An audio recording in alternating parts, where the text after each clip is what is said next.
With the growing popularity of houseplants, it brings up the question of where did they come from and what is their history? Well, I am here to answer just that. We know that plants in general have been cultivated since the early Neolithic period. However, the history of houseplants is not so simple.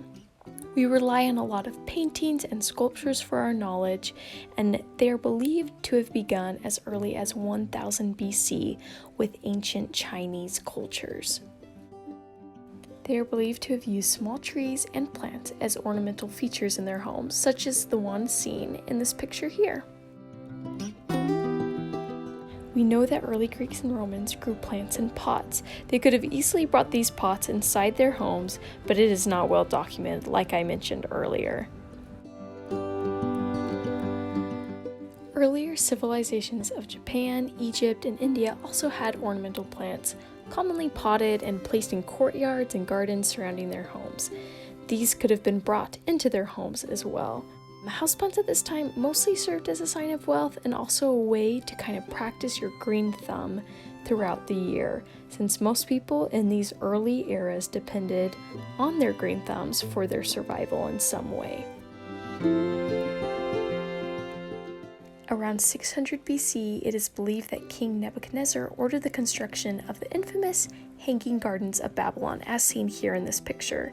It was one of the 7 wonders of the ancient world, and these gardens contained many fruits and nuts and other plants that really spilled in and out of the large constructed building, and this could be considered part of the history of interior plants. After the fall of the Roman Empire, it was much more common for only monks to be cultivating plants at this time. Often they would bring in functional houseplants, while only the very wealthy individuals were able to showcase their wealth in houseplants. So it really wasn't until the late 17th century when Sir Hugh Platt, as seen in this painting here, wrote about the cultivation of plants indoors that it really took off around Europe. After he wrote it, greenhouses and conservatories spread around, and they housed a lot of really exotic plants, many of which they were just simply choosing for their pretty foliage or their flowers. Houseplants really only grew in popularity from there. In the 1800s or the Victorian era, they were common in homes of the wealthy and middle class, as you can see in this photo here. Popular plants included begonias, ivies, geraniums, ferns, rubber plants, cast iron plants. Large Victorian homes often featured parlors, conservatories, and greenhouses to serve as a home for their plants. Later, around the 1940s, houseplants became mainstream.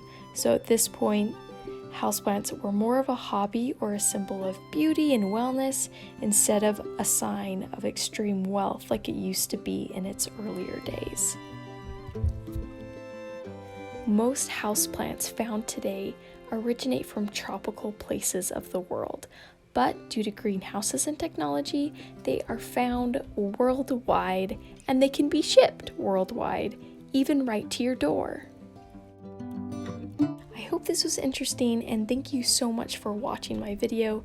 If you're interested in learning more about how to take care of your houseplants, consider subscribing to me here on YouTube, or you can read more at tinnyplants.com.